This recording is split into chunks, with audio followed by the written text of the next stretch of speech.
Good boy asking me to ask questions, but all right, I'll ask questions. Hey, buddy. Hello. How you doing? Hello. Hello. Come here. Come here. Good boy. You don't want to say hello, huh? Not today. Just like that. I know. It's very exciting times. Very, very exciting. See you. Oh, he's a good boy. Who's a good boy? Who's a good boy? You're so cute. See you, man. Oh, God, I love dogs. There's this hilarious black dog that just loves to bark when I walk by, but he's super friendly. He just loves to make the noise. He knows my dog, so always sending his greetings and stuff. So funny, it's how he communicates that one. So what's happening? Well, here we are in the lovely north of Israel, and what exactly is happening? Well, at the moment, there's actually quite a lot. Hey, hi, hello. Oh, hey. Oh, okay. You want some pets? All right, good.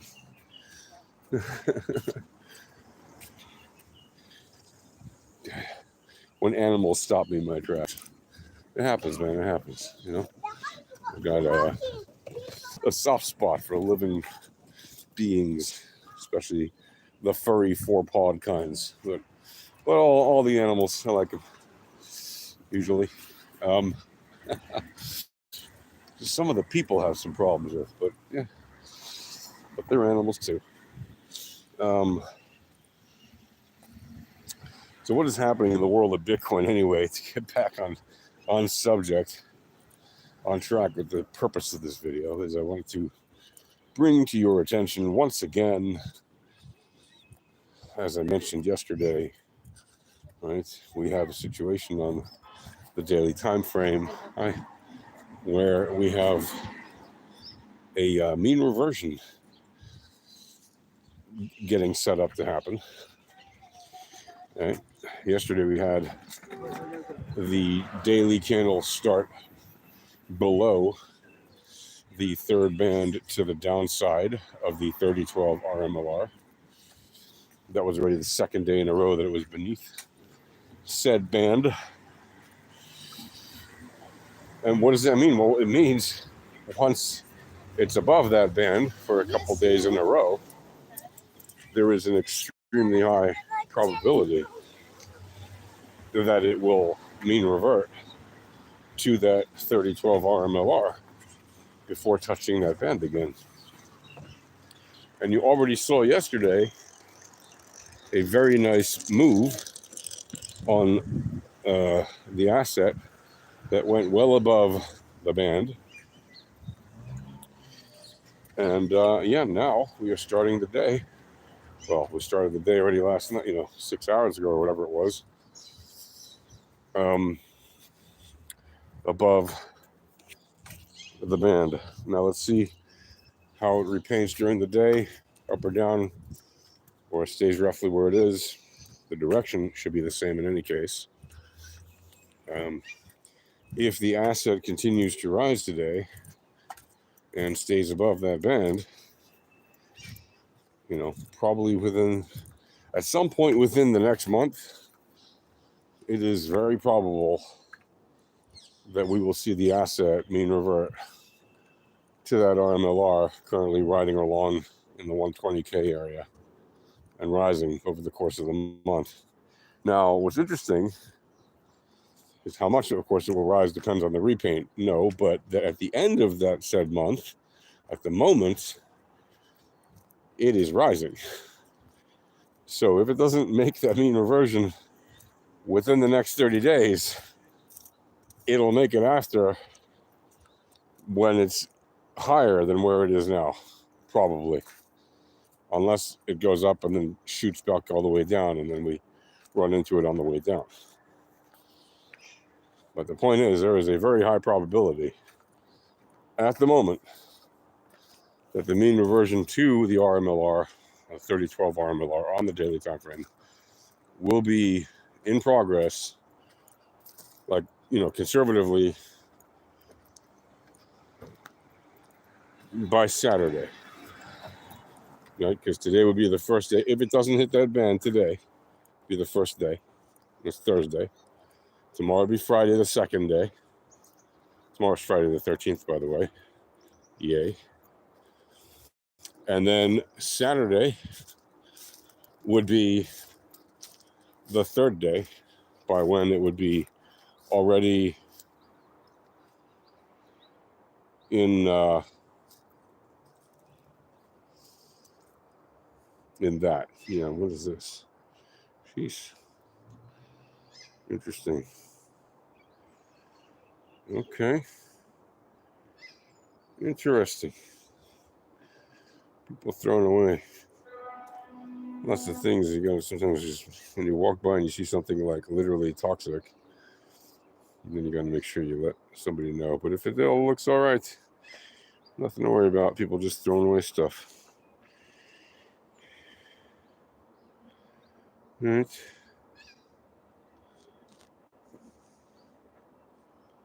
All right. So anyways, mean reversion happening. It's a very nice bookcase. That is a very nice bookcase. Someone wall mounted and now got rid of. A lot of wood there that somebody could use. If you're a carpenter, man, there's a lot of wood people throw out around here. Fully usable too. Like doesn't even need to be recycled. It can just literally be reused. Yeah. So in any case, the mean reversion on the daily. Sorry if this video is me being distracted by a lot of real world things, but that happens sometimes. Oh, hello, cat. Hey, how you doing? You guys want to see a black cat? Hello, black cat. How you doing? You were hiding over there on that side of the tree, and now you're here. Are you there? Are you here with us? So this black cat right here is not a degen, and it does not trade dog with hat, but it does stack sats because sats rhyme with cats. Silly jokes, I know. Crypto jokes. What are you gonna do? They're cryptorific. So, what is important to keep in mind? Yeah. What is important to keep in mind?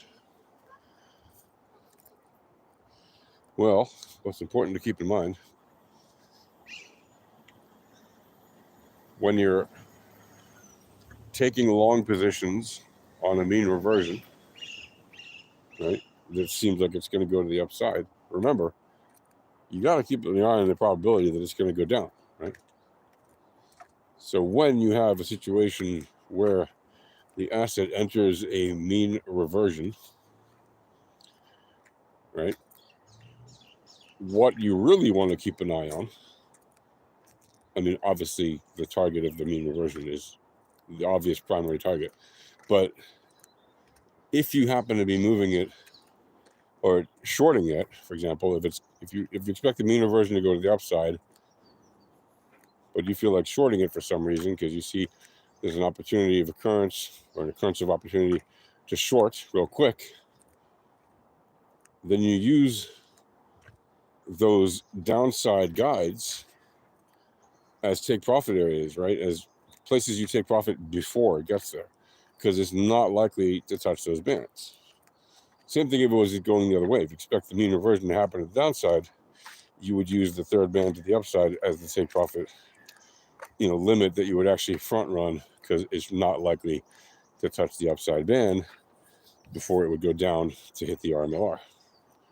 Well, in this case, it's an upside move that is expected, if you will. It's not really expected, but the probabilities indicator more likely to happen, right, than more dropping down. That's once it enters mean reversion. Right now, it's still fluttering around that third band line, and until it clears it for a couple of days, it's not clear, right? It's still futzing around with that band. And that's actually good.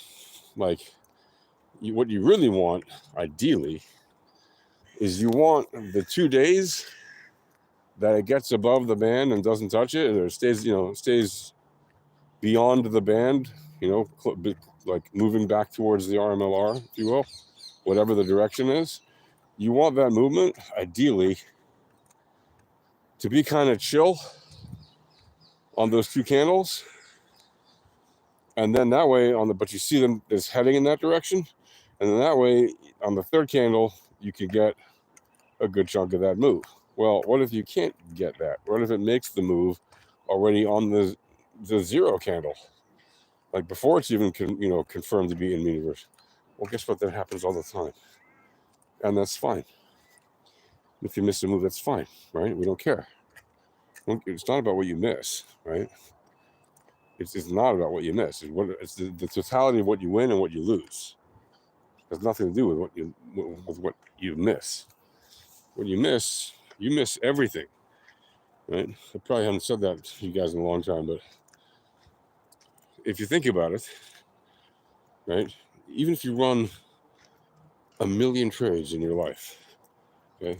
Hell, even if you run 10 million trades in your life manually, which is almost impossible to run them manually. But let's say you did, okay?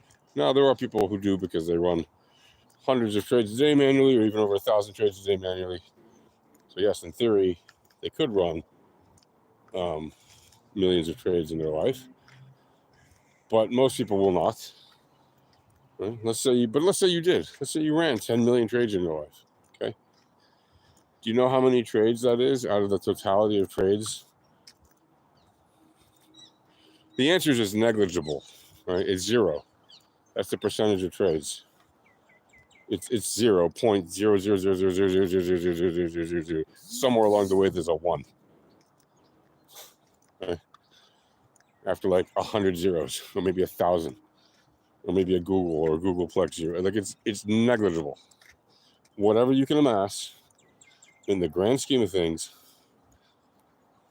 is negligible. Why do I say that? Well, there are literally millions of trades per second run by any single HFT bot. Oh, that's really nice. This is looking good.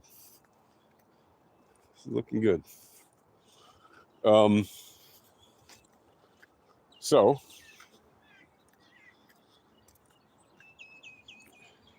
when you consider HFT bots are running millions of trades per second, yeah,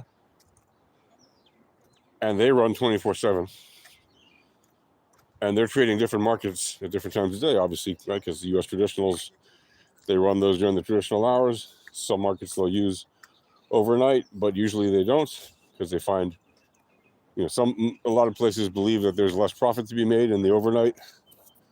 That's not always true, though. And of course, there are other markets around the world that they do trade, right? They trade London, they trade Tokyo, they trade, Beijing or whatever, Hong Kong. Not Beijing, Hong Kong.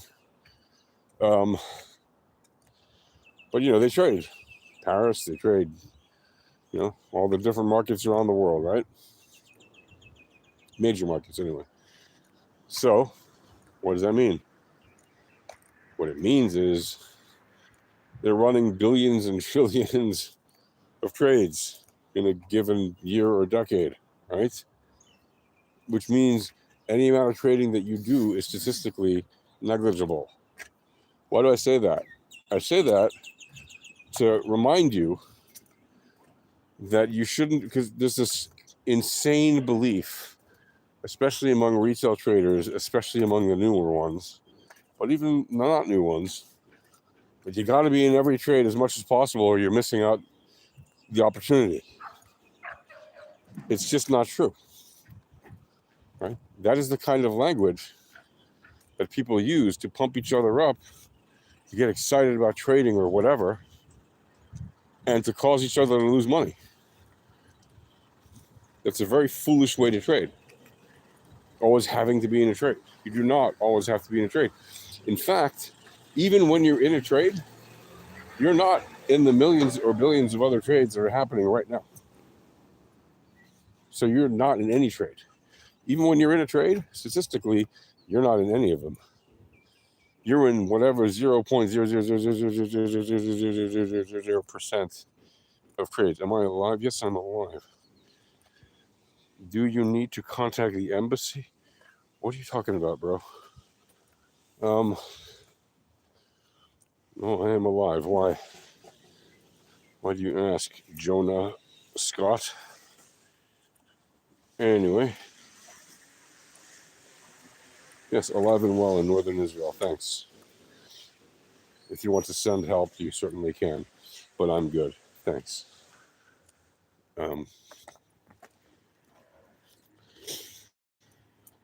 So think about statistically how few trades you're actually in compared to the overwhelming universe of trades, which means you can let go of that need, pressing, urgent need to feel like you're always in trades, because you're not.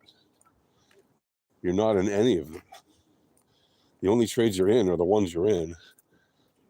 And in the big sphere of things, they're negligible, which is why you don't need to be greedy. It's why you can stay humble and win humble and be much more consistently profitable when you do that, rather than trying to go for gold every time. You're trying to shoot the home run every time. If you're trying to get the home run every time, I have some very disappointing news for you, right? You don't get home runs every time. It's not a thing. Even home run sluggers like, Babe Ruth and Hank Aaron, right? They didn't get home runs every time they went to bat, right? Even the home run hitters who were using steroids, right, in the 90s or whatever. What was it, Sammy Sosa and Mark McGwire? Those guys, right? They were crushing home runs because they're all juiced up, right? They weren't getting home runs every time they went to bat, right? Most of the time they either struck out or got singles or whatever, doubles. But yeah, they hit a lot of home runs relative to the amount that normal players were hitting.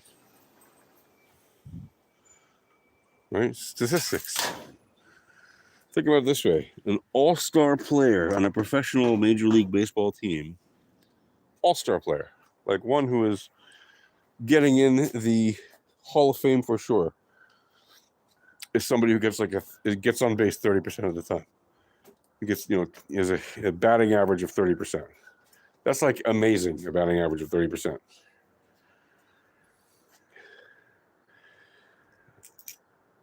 That's not amazing in trading. You want to have way more than 30% winning streaks in trading. You want to be consistently trading, in my opinion, at least one standard deviation, at least 68.2% of the time. You want to be winning those trades. All right, folks, that's going to do for now. I'll talk to you later. Happy trading. See ya.